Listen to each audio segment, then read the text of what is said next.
Half Magic by Edward Eager. 8. How It Began Again. And it turned out there was one more wish after all. The last wish was Jane's alone, and she never really knew she made it. That night, as she was getting undressed, she found the charm in her pocket and sat on the bed looking at it for a long time and pondering the mystery of how it had come into their hands and why. And from that, she went on to thinking about their mothers being married and the changes it would bring into their lives. She was quite concerned about everything, but because she was the only one of the 4 children who remembered their father, she would have been more concerned still if she could have felt sure that he knew about what was going to happen and approved of it. It had been a full day, and she was ready for sleep. Already her eyes had begun to close of their own accord. But as she put out the lights and tucked the charm absent-mindedly under her pillow, her last waking thought was that she wished that her father were with her now, so she'd know how he felt about things. She wasn't worrying about the charm or working out the right fractions as she wished it, but because there was still this one small corner in Jane that wasn't completely happy, the charm relented and thawed out its icy used-upness, and granted the wish, according to its well-known fashion. Immediately her father was half there. He was there like a thought in her mind, assuring her that everything was all right, and exactly as he would want it, and that he was happy in their happiness. And a wonderful feeling of peace filled the heart of Jane, and she went to sleep with a smile on her face. In the morning she'd forgotten all about the wish. She only knew that the sun was yellow and warm, and the sky was blue, and a golden future lay ahead, and all was right with the world. She found the charm under her pillow, and when she found the charm under her pillow when she was making her bed, and put it on the top bureau drawer, reminding herself to consult with the others later about what to do with it. But the next days were so full, what with plans for the wedding, that Jane never did get around to consulting. And at last the wedding day came, and happy was the bride the sun shone on, and happy too were the 4 children. And after their mother and Mr. Smith had been pronounced man and wife, Mr. Smith shook hands all round, and their mother kissed them. Then off the 2 of them went for a week's honeymoon, and Miss Bick came and stayed with the children for the last time, and had her will with them for 7 days, and biffed and banged and cleaned and complained until life became a mere burden. But there was always the comforting thought that at the end of the 7 days lay freedom.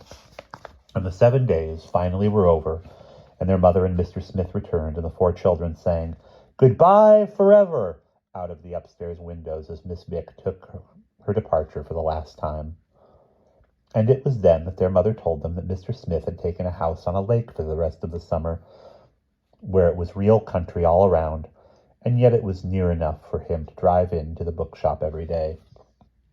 So from then on, all was bustle and squeak, in the words of Catherine, and if the children weren't being taken downtown to buy bathing suits and camera film and badminton birds and beach balls, they were walking to the library and choosing vacation reading, or packing their nice shabby old suitcases, and the nicer ones Mr. Smith had bought them. And it wasn't until the morning of the day before they were to leave that Jane got around to cleaning out her top bureau drawer and found the charm again. Immediately she summoned a council. "Do you suppose we ought to keep it forever, sort of in memoriam?" she wondered. "Put it in the curio cabinet with the other objects of art," said Catherine, giggling. "Maybe we ought to try it again," said Martha. "Maybe it was just tired before, and now it's had a nice rest." "Uh-huh." Or "huh-uh," Mark shook his head. "That last wish was the end, you could tell. And the others had to agree that you could, but Martha still wasn't pacified. "What about this, then?" she said. "It's used up for us, but how do we know it wouldn't still be perfectly good for other people?" This was a thrilling idea. "Sure," said Mark. "It stands to reason it's come down through centuries with his magic unscathed. It'd take more than 4 paltry children to make it bite the dust." Jane nodded excitedly. "You mean now we pass it on to somebody else?" "Anybody we know?" Catherine wondered. "We could go round being sort of fairy godmothers and granting wishes," said Martha. Mark shook his head. "That's no good. We just get so we wanted to tell everybody what to wish. It'd be sort of like trying to have the charm all over again, second hand. I think that would be kind of against the rules. It came to us out of the unknown, and I think that's where it ought to go again. I think we ought to let some utter stranger find it, and put it out of our minds forever. And the others had to agree that this did seem like the kind of noble conduct the charm would expect of them. So it was with feelings of crusader-like righteousness that 5 minutes later the 4 children got off a streetcar in a part of town they didn't know at all and stood looking around them. Lots of people walked past, but they were all grown-ups. "And I think it has to be a child," said Mark. "Most grown-ups wouldn't understand, unless they're wonderful ones like Mr. Smith, and you don't find types like him on every street corner." At last they saw a little girl heading their way. The little girl had a baby with her. The baby was very young and fat and just learning to walk, and was exceedingly slow about it. As the little girl came nearer, the 4 children could see her face. While Pleasant was tired and pale. "She looks as if she could do with some happiness," said Catherine. The others nodded. So Jane dropped the charm on the sidewalk, in a place where it would glint in the sun and attract attention, and she and Mark and Catherine and Martha hid behind a rather scraggly privet hedge and waited. "Oh, come along, baby, hurry up," they heard the little girl saying, but baby wouldn't be hurried. It walked even slower, putting each foot down carefully and then looking at it to be sure it had landed on solid ground. And the 3rd time it looked down, it saw the glint of the charm. Before the horrified gaze of the 4 children, the baby picked the charm up clumsily and looked at it. Then the worst thing happened. It put the charm in its mouth and swallowed. Behind the hedge, everyone gasped. Is it lost forever, do you think, or will it come up again?" asked Martha. "It's a long red lane that has no turning," remarked Catherine. "Now I suppose the baby'll get a wish," said Martha. "What do you suppose it'll be?" "Probably something horrible," said Jane. "And nobody'll know or be able to help it because it can't talk and tell them." "Don't worry," said Mark. "It'll probably just be about pablum or something."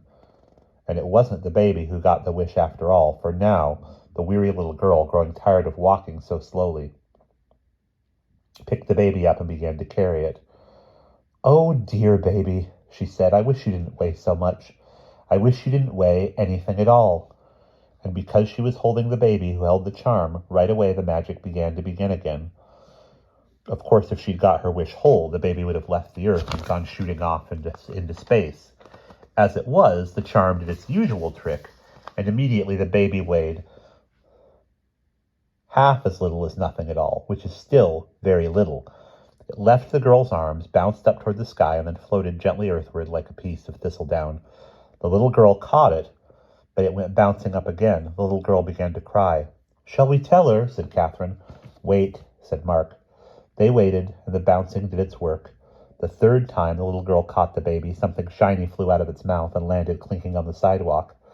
The little girl saw the shine and heard the clink. She put the baby down and ran to pick up the charm. She stood looking at it, then she looked back at the baby, who had ceased to bounce and was sitting on the sidewalk with its thumb in its mouth. And then, plain as day, the 4 children could see the little girl beginning to think and to put 2 and 2 together. A look of wild wonder and excitement came over her face, the look of one who was about to make a magic wish.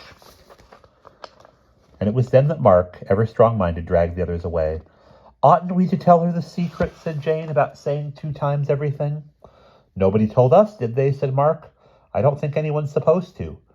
He wouldn't even let the others look back as they boarded the streetcar. "You never know, we might be turned into pillars of salt or something," he said. "I don't think we're supposed to know anything about it, something tells me." "At least we know she'll be happy in the end," said Catherine. And Martha couldn't help wanting to know what was happening right now.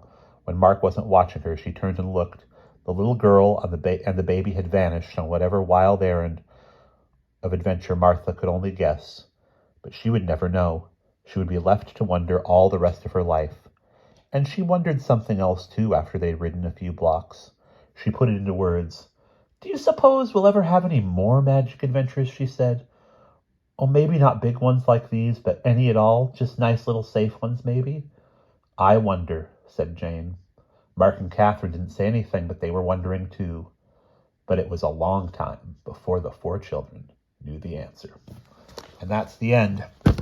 And of course, there are more books by Edward Eager that are part of this series. I think there are 4 or 5 more, and if you like this, I would be happy to read them. I have had that book for years and years and years and years and never finished it. But I've read parts of some of the other books, like The Time Garden, which is really fun. But just let me know if you had fun with this reading, and we will add Edward Eager. It's summertime. There's plenty of books to listen to when we're not doing fun things outside, and I will see you in the next read aloud.